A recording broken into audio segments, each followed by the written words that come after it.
আমাদের আপনার কুমিল্লা ক্যান্টনমেন্ট ময়নামতি সাবের বাজার একটা ওষুধের দোকান আছে।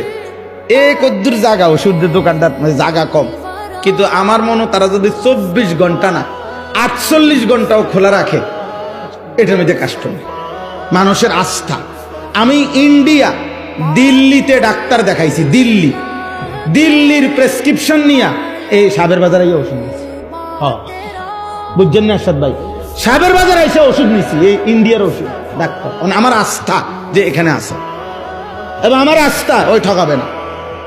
রাত বিরাতে যে সময় যায়, এই যে আস্থা, নির্ভরতা, বিশ্বস্ততা, আল্লাহ রসুল বলছে যে ব্যবসায়ীর মধ্যে এইটা থাকে, নবী ওয়াদা দিছে আল্লাহ তাআলা তাকে কিয়ামতের দিন নবী, সিদ্দিক, শহীদ, আল্লাহর নেক আউলিয়া কেরামের সাথে জান্নাতে তুলে দেন, হাসরের ময়দানে দাঁড় করায়।